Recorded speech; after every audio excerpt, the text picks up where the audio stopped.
we will jump in.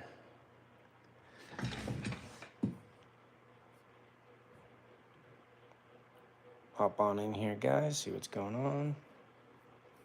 Ah, we're live now. All right, we're cooking with gas. Let's go grab some new pets out.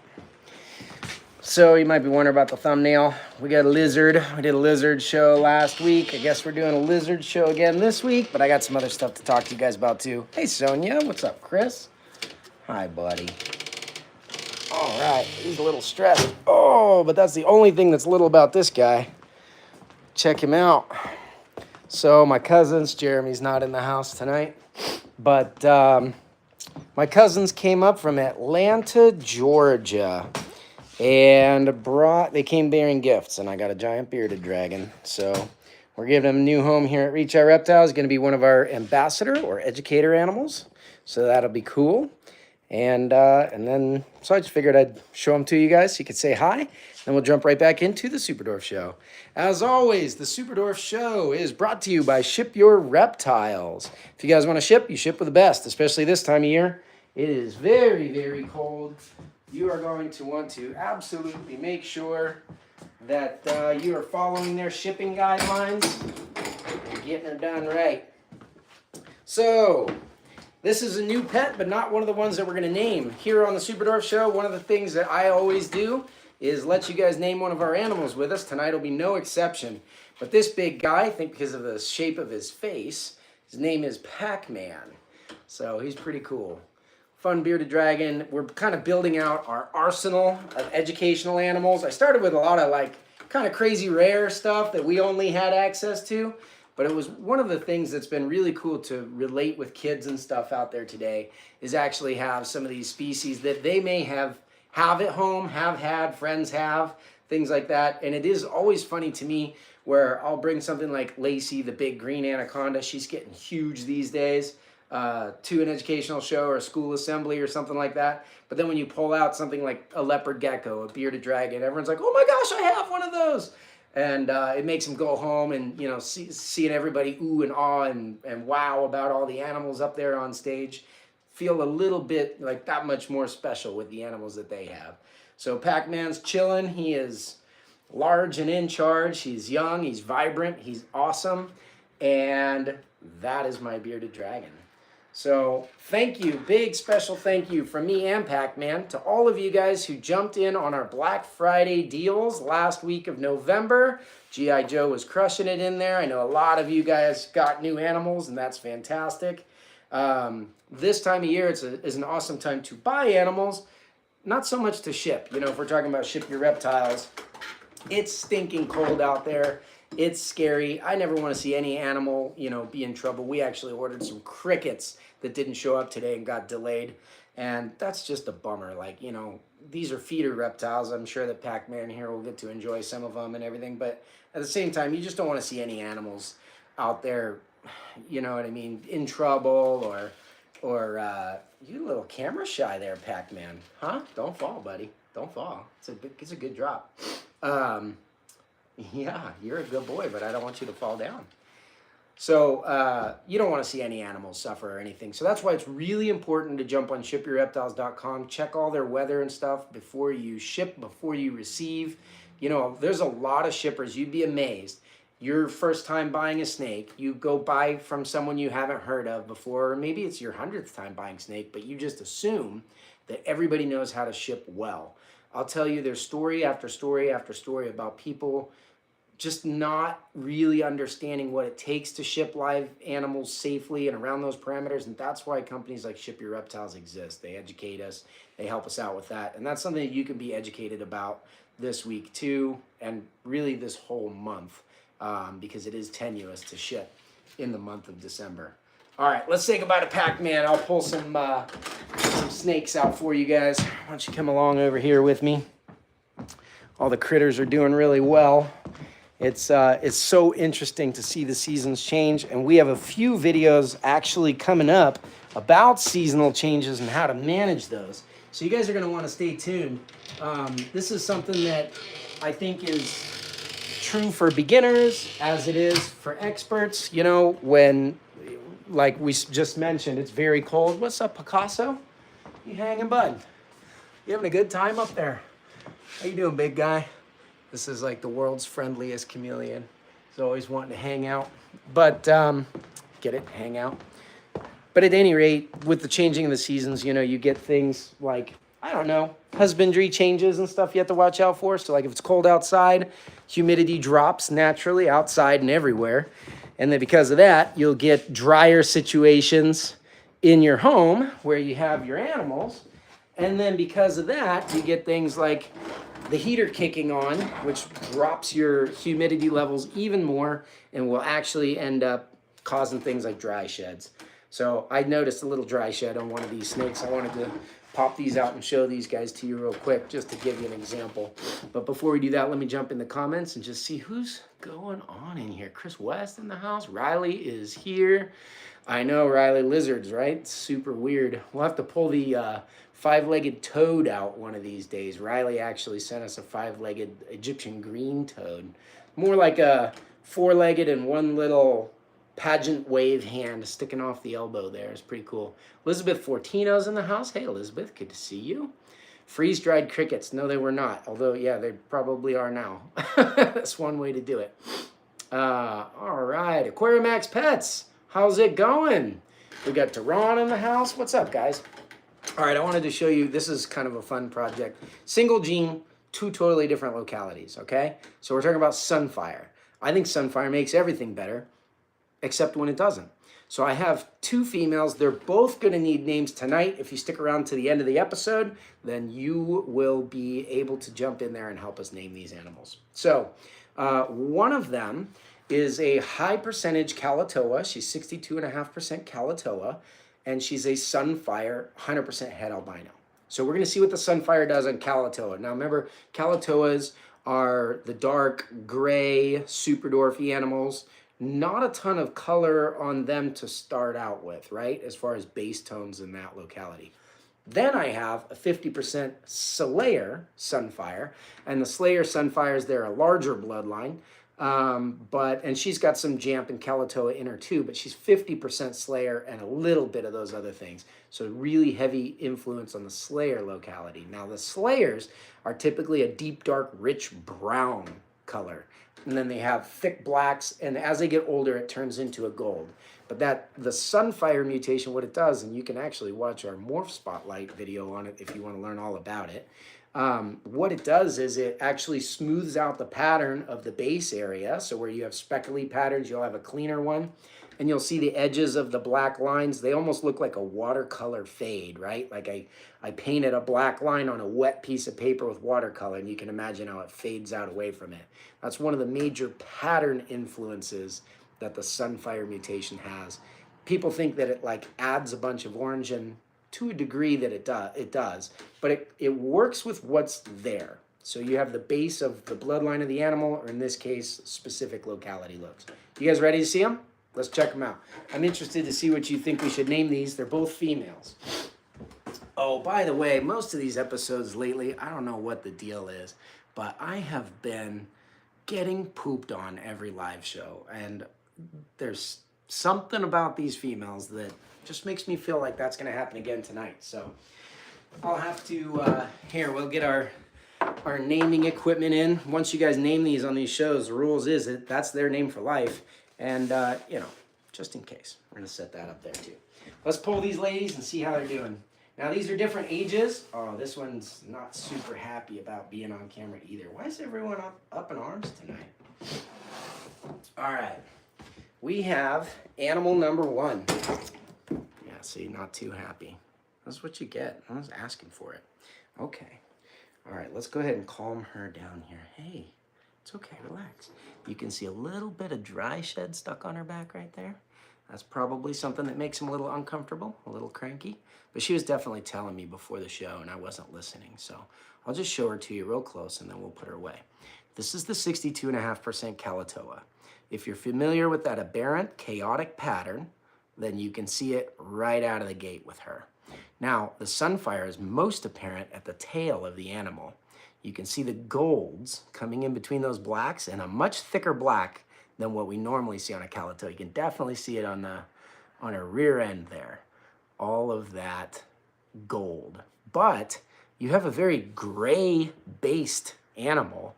And so even though you have an increased amount of gold everywhere, I don't know, it just doesn't show off necessarily very well as far as color and contrast goes. It's there.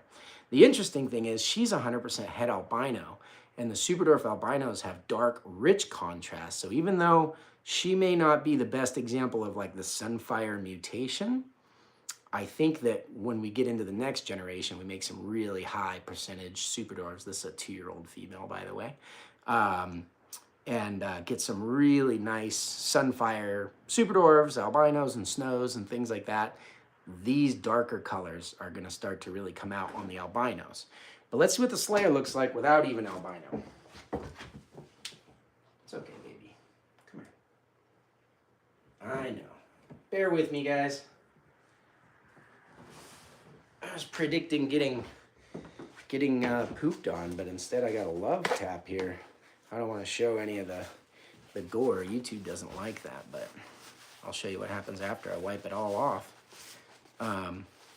It's always important when you're dealing with an animal to continue to treat them with respect, just relax, you know, and I don't know if you noticed when I first pulled her out, she was very nervous.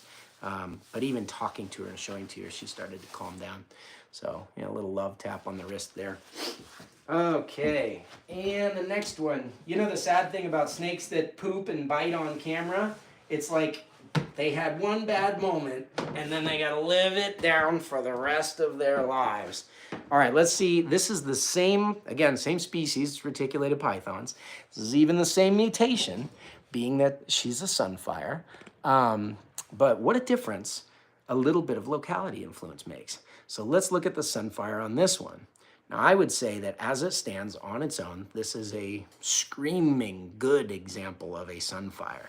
Very thick black, which again comes from the Slayer, but it's accentuated with Sunfire.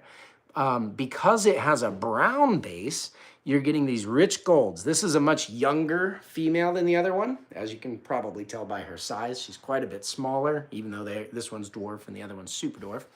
But look at how much more gold is filled in. And again, especially on the tail there. Can you guys see the fading of the black where it has maybe a sharp line at the top, but it looks like almost out of focus or something here where the black blends into the gold? This is a really, really beautiful animal because it's a much brighter, much lighter locality to start with. And so the Sunfire together with that Slayer locality influence, they very much play well together in this generation. So a little bit of a rant there, but it's kind of fun. This is actually a Sunfire 100% het anery. Now, the interesting thing is anery it removes all the red pigment, right? So on a Calatoa that doesn't have a lot of reds work out as like browns and things like that, on a Calatoa, you don't have a lot of that to start with. So when you get an anery, it's cool. They're pretty silver colors. They have nice silver eyes, but it's not that shockingly different.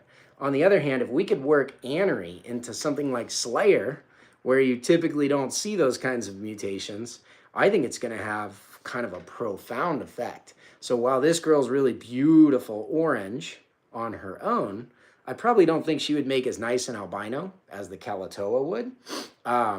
But she's probably going to make an awesome, very greenish, crazy anery.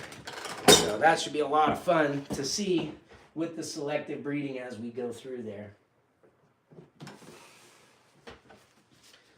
So that'll be a lot of fun. It'll be good to see how those things turn out. I always love having the concept, you know, when it comes to being a snake breeder, you have a concept of what you can make. And a lot of times, you know, we want to make something new.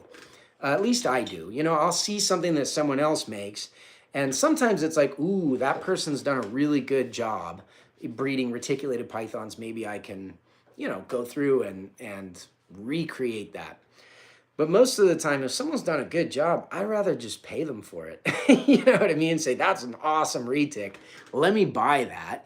It's really cool what you've done with it. I would love to add, like kind of stand on top of the foundation that you've created, stand up here on your shoulders and breed it into whatever direction I want to take it from there. But making something new is totally different. So if you have a mutation like Sunfire that adds a ton of orange and we can perfect it in that Slayer locality and then take those animals and bring the anery out, so we're infusing as much orange as we can in there and then pulling it out, we should get some very ghosty blues and greens. At least this is what I'm thinking. But again, we're making something new, so I don't know. Albino Sunfires that we've seen, but we haven't seen any like really high percentage Superdwarf albino Sunfires. So it should be very cool to see what those look like in the dark, deep, chaotic patterns that the Calatoas have to offer.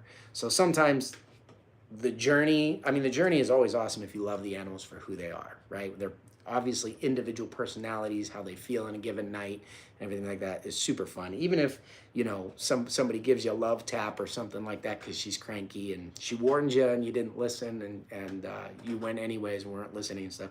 Those are awesome lessons for me to learn, hopefully you guys to learn through relative comfort of your own home while you watch me get bit on live TV. So, all right, let's see. Jumping into the comments here. Jason, I blame Thomas. It is always his fault when a snake poops on this stage.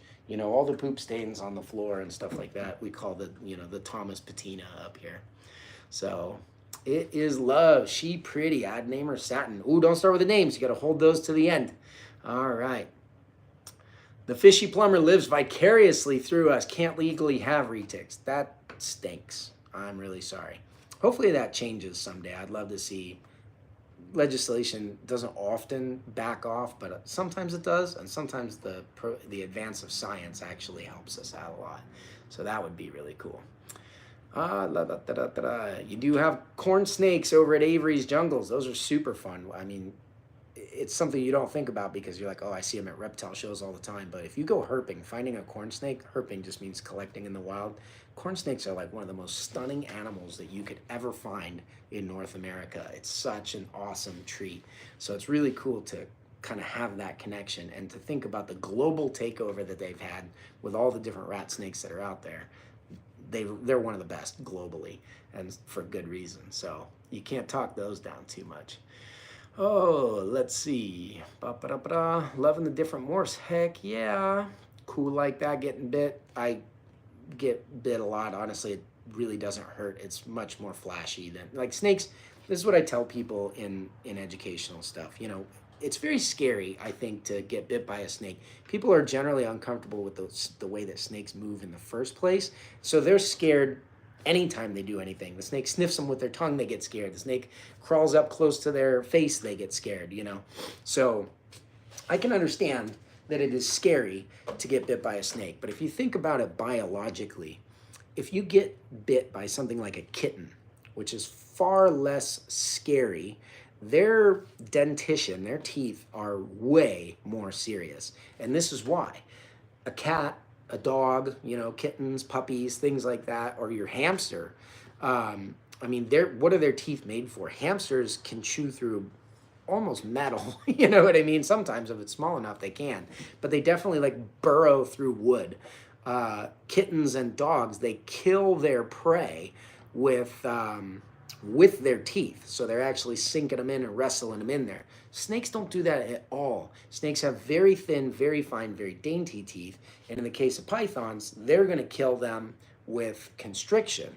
So they really don't want to use those teeth. The teeth are more like Velcro, so they latch on with a bunch of little contact points. Like if you can remember the hairs coming out of Spider-Man's fingers that he could supposedly climb the walls with in the Sam Raimi movies.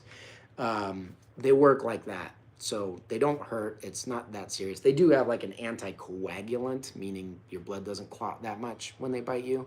So it looks freaky and it looks bloody, but it's not a big deal. You won't even be able to tell as soon as I wash it off where I got bit.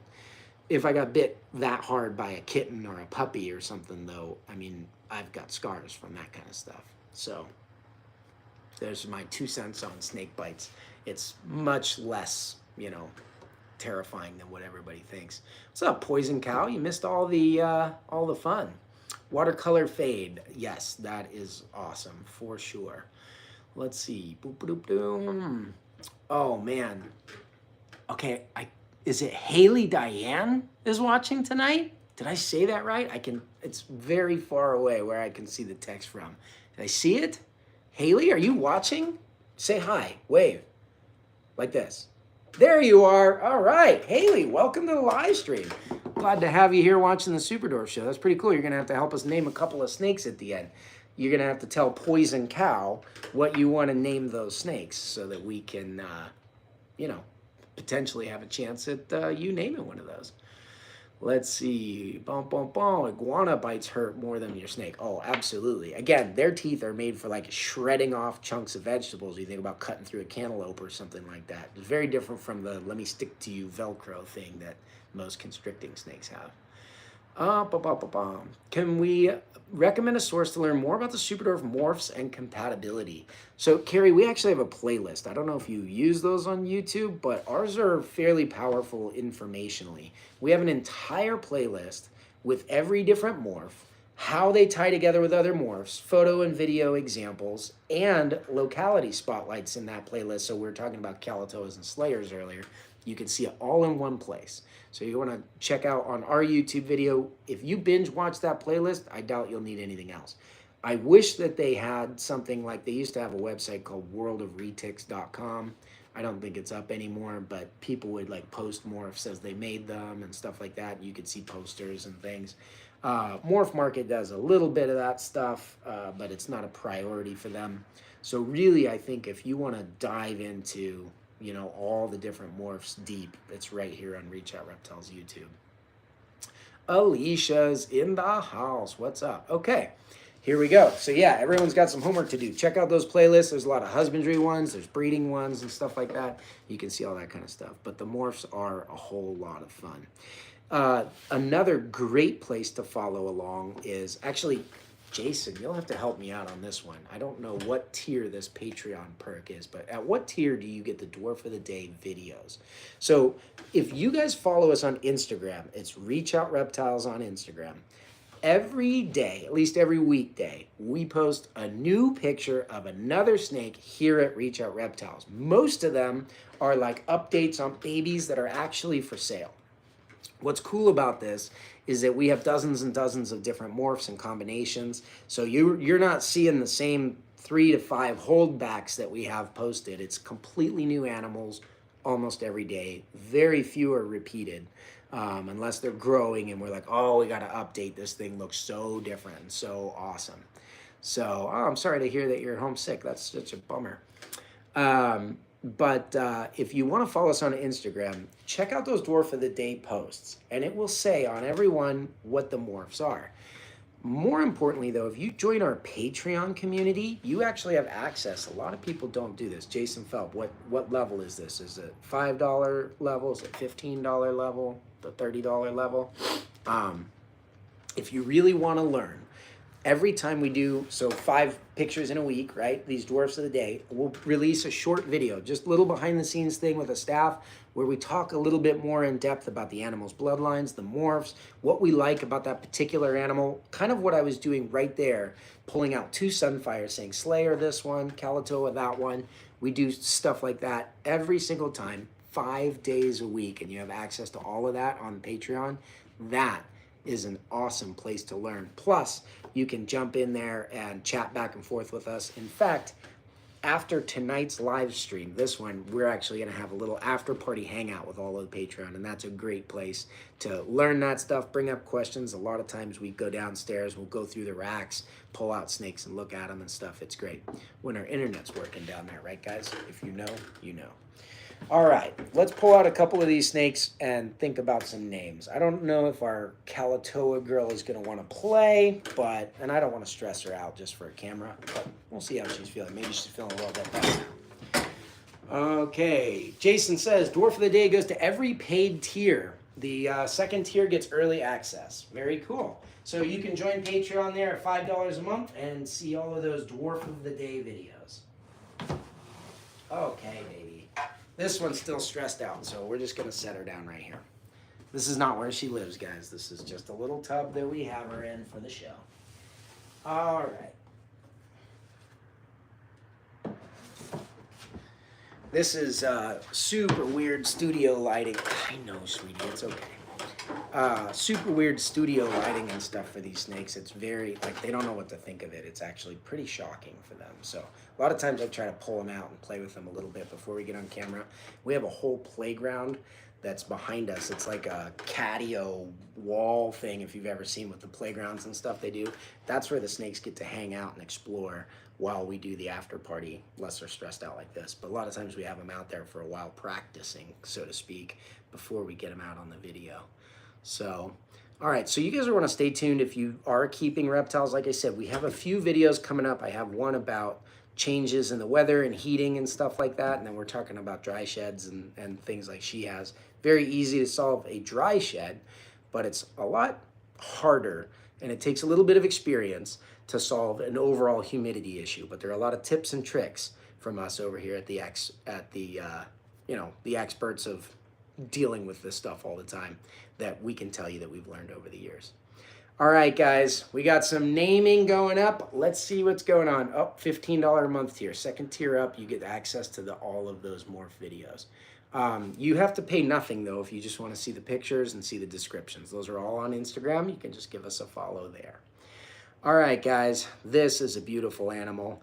For those of you guys who know our breeder animals, her dad is blue steel. You see any resemblance there whatsoever in the pattern and everything like that? It's kind of fun. The Patreon tier gets to know all the animals and stuff, especially this time of year where we have so many of them breeding, eggs being made, potential new hatchlings coming out. Everyone gets to see what's going on. This is a great time of year to jump in and learn about that stuff, because we go through all of our pairings and all of our thoughts on let's make this snake to make something else in the future. This is part of the way. First of all, Slayer Sunfires are great, but I wanted to make those green and blue, very opposite color together, because the ghosting out of the snakes, or it's almost like the negative of a photograph. If you think like inverted colors is what things like Anery and Sunfire do together. And that's what her dad was actually an Anery Sunfire. And the guy is like military green. I mean, this is bright green. He's dark green, but he's as green as this, which is pretty cool. And then their mom obviously is just a pure Slayer. So this is this girl. We need to come up with a name for her first, and then we'll talk about this one over here. So again, this is a female. She's just one of last year's babies, or I guess this year's babies. But she is a Slayer Sunfire head Anery. We don't name them after the morphs, or we would just write all the morphs down. But one of the things she has are these awesome big white keyholes with the black borders around them. You see how nice those are? And because the Slayer and the Sunfire are both very like clean, meaning they don't have a whole lot of speckles in their background, what you get is just these like perfect isolated. She has a big food belly right here. You can really see it. Let me see if I can get her to put that food belly towards the camera. It's all stretched out. Big isolated little, I don't know, what do those look like to you? Those little white spots with the black circles. Like a blimp or a cloud or something on an otherwise orangey background. She's got some cool zigzags. I mean, if I wanted to pursue that thick black and zigzaggy line, Coyote is like one of the best localities to blend into Sunfire. That really accentuates that. Look at that, especially because they're a little brighter. These Slayers are dark Sunfires, dark and rich and pretty, but not the brightest orange. And then you can see that the kind of watercolor fading going down the tail. You see that there? It's a very sweet animal. Sometimes these Slayers are a little bit, they pee on you a lot. They get scared and stuff. Meanwhile, we have the Kalatoa over here that's usually, those are super awesome, but she's all stressed out tonight. So probably not her fault. She's usually a sweetie. Okay, first snake up. Let's see what the names are going to be. Don't do that. You might bite your little sister over here. All right, here we go. Bum, bum, bum. Names, okay. That's breeder tier lady. Oh, I thought you were saying we should name her breeder tier lady. Yeah, Lady Bratface. Breeder tier's got all the stuff, including like one-on-one conversations with me every month and stuff like that. So it's a lot of fun. All right, let's see. Naming, Noelle. Ooh, I don't think I have a Noelle yet. Let's see, where you get to harass Garrett and check for Karumpa eggs. That's true. Also, every Karumpa that hatches live on the breeder tier. I don't know why. It's as if we planned it. Let's see, Jade. Already have a Jade. Can't do that one. Jane. Already have a Jane. I can't do that. What is our Jane? It's Jane something, but we've already got a Jane. We're just gonna start running out of snake names here. Let's see, El Chipette. Oh, your name's El. And Chipette. Is that what it is? Is it Chipette? That's a good one. Let's see. I say Haley. Haley says sunflower. I already have a sunflower. You're gonna have to throw another one out there. We don't have a Haley yet. Looks like a caterpillar. That would be a good one, Skip. Caterpillar is a fun name for a snake. That would be like, I would love that to be like an educational animal. So you're like, this is my snake. Its name is Caterpillar. I don't know why I like naming animals after, like, this is my frog. I used to have a horse named Mouse. Stuff like that. Halcyon. Strangely, I don't have that. That seems like a good snake name there, Sonia. Let's see. UFO. And no, I'm sorry, guys. I should have. You know what? Hold on. I got to zoom in on this. So I want to make sure I'm getting these names right and not naming them something that's just a little bit off. Okay. How do I zoom in? Oh, no. May not be able to here. Maybe I can do it from here. Let's see. Here we go. All right. UFO and NOLA. I love Heart, the name. Uh-oh, I zoomed in and now I can't get out of it. Oh my goodness, technical difficulties here. Let's see. Love that name. There we go. Love the name Odessa, Carrot, Charlotte. Already have a Charlotte. Boy, you guys are like 4 names on repeat here. Gypsy. I know you guys don't know. Kaleidoscope. I don't think I could spell that one over and over again. Chipette. Okay, good. Limon chiffon. I like that. That's a very sophisticated name. That's pretty cool. Sweet. Limon chiffon would probably be like this one's daughter, the Sunfire albinos, I think. Sweet potato. We have so many sweet everythings around here. I mean, our snakes are sweet, but sweet potato. Okay. Chocolate bar. Time to get reading glasses. You guys don't realize I'm reading these from like 20 feet away. I'm reading these texts or these chats. All right, Freya. I am getting old though. I won't deny it. Cheese Wits. Elodie. Fancy. Yes, sophisticated fancy. Okay, Elodie. Cheese Whiz. Freya going through backwards. Chocolate. Potato. Limon chiffon. Chipette. Kaleidoscope. Gypsy. Charlotte, Carrot, Odessa, Enola, UFO, Halcyon, Caterpillar, Sunflower. You know what? With this one, I'm going to have to go with Caterpillar. I like Caterpillar. It kind of looks like a caterpillar. I don't know. I imagine her looking like a caterpillar. What do you guys think? Caterpillar the snake? It's got the alternate animal name thing. Look at her little pumpkin orange eyes. So cute. I like it. All right. Save those names. If you want to try the same name on the other snake, go ahead and throw it in the chat again, and we'll read through them. Get them going for little Miss Snarky over here. And it can't be Snarky because we already have a Snarky too. All right. Caterpillar. Who said caterpillar? I don't even know if you were necessarily... Oh, that was Skip. Skip Snakes. Congratulations. The snake is now forever and forevermore named Caterpillar. All right. Let's see here. Okay, throw those names down, throw those names down. We got one more snake to go. We got extras tonight. All right, here she is. I'm going to pick up her tubs just so it doesn't stress her out as much. Here's your Calotoa Sunfire. Nice thing about this tub is you can see her all at once, except the tail. That's the most important part. But she very much looks like a Calotoa. You can see all that Calotoa pattern there. So much so, in fact, that you can barely see the Sunfire morph, which is pretty interesting. I mean, typically when we're breeding these high percentage locality stuff, I'm trying to get the locality to come through. So I think maybe we did it a little too well on this one. She barely even looks like a Sunfire anymore. So let's see, Caterpillar. Okay, get those names in for the little one that was giving me a love tap earlier. The bigger one, actually. Caterpillar. Oh, it is interesting. I don't know that you guys see what it goes into. We're talking about like pre-handling all the animals before the live shows while all the lights are on and then turning down to the studio lights and all that. I mean, even our little bearded dragon there was like, wow, what's going on? Trying to run out of here. So it takes a lot, you know. You definitely gotta like listen to your animals and stuff. We don't want to push them or anything like that.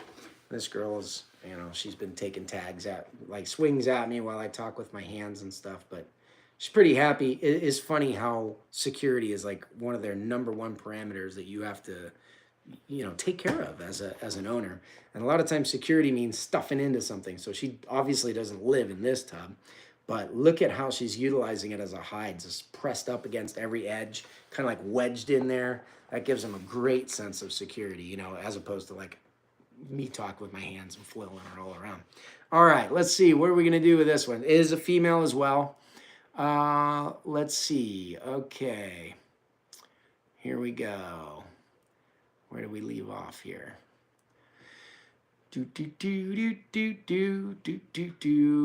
Okay. Here's some new ones. Oh boy, here we go. Quite a bit. All right, let's see. Cheese whiz elodie. We got fancy. Okay, limon chiffon is fancy. She's French. Snoopy, Phoebe, Elodie. Very good. Thorn, Aurora, Rupert, Elita. It's good. I agree. Let's see. Thanks for stopping in, Garrick. The snarky snake name has got to be Dorita. That's a cute one. Jojo. Satin. I almost thought that said Satan, but yeah, Satin. Thorn. Pyrite. Miss Krampus. Kitty. Noelle. Callie. Jade. Gypsy Moth. Molly. We have a Molly too. Zoloft. That's a funny one. Second Krampus. Oh man. Callie. Let's see. Pre-night. How do you say that, Avery? Xena. Popcorn. Change to McStuffins. Oh, that's a good one. You can't change on that one. That one's done. This one is forever. I mean, it's already written out there. Caterpillar. Carol, Ivy. Again, I gotta say, Haley. This is probably the only one she can watch. Haley says, Mr. Grumpy Pants. That's a very good name. I like that one. Except that it's Mrs. Oh, you got Ms. Grumpy Pants. Sorry, I can't see. It's too far away.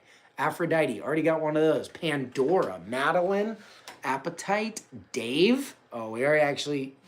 This is kind of sad, but I already have a Dave, and it's spelled exactly the way you spelled it, except with the accent over the A. Oh, let's see. The Kalatoa. Okay, gotcha. Kalatoa McStuffins. Carol, Ivy.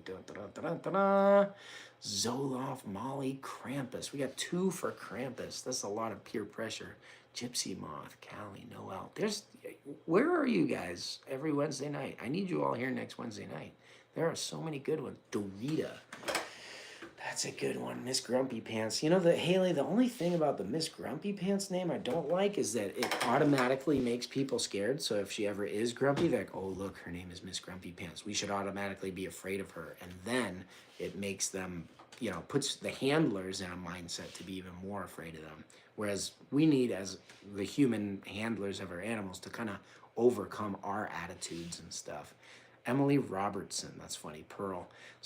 We need to overcome our mental state of being so that we can communicate and care better for our animals. So I try not to do like scary names on any of our snakes, because some of our handlers who help us get scared if they have scary names, silly as that seems. Curry, Lord Voldemort. Uh-oh, Ashley Hartle's in the house. Let's see, Doritos are spicy-ish, so is she. I like Dorita. I really like Dorita too. I think that's gonna be it. Although I think all of you guys should definitely pop back in next week, because a lot of these names are great and I like your style. We're gonna go, who was it that was saying Dorita? That's a good one. Dorita. Perfect. Dorita, what do you think, honey? Spicy nacho? Or are you like the, what's the other spice? I mean, they have too many spicy ones. So we got Dorita and Caterpillar here. Pretty cool. Well, that's it, guys. You're going to have to come by the shop here at Reach Out Reptiles sometime just north of Pittsburgh and come see if you can find the names that you guys guessed placed on these tubs. We'll have a lot of fun with that.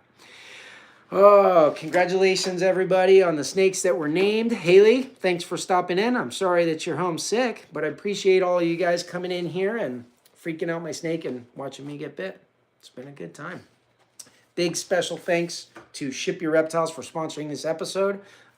They do such a great job, guys. I mean, we've been using them forever, and that's why I always recommend them to you guys. Thank you guys also if you're on Patreon. If you're not, you should click the link in the video description. If I have one up there. If not, click a different video and find the link in that description. Join the Patreon thing. We do giveaways, we do hangouts, and it's a whole lot of fun. Breeder tier, I think we even have like a, what would you call it? You call it a, what do you call it when all the kids go out from school? Field trip. We have a pretty good field trip coming up here, pretty good. So, all right, thank you. That's all for us tonight. Appreciate you guys, and hey, we will catch you next time. Woo, Dorita, so spicy, so spicy. Good night, everybody. Burp.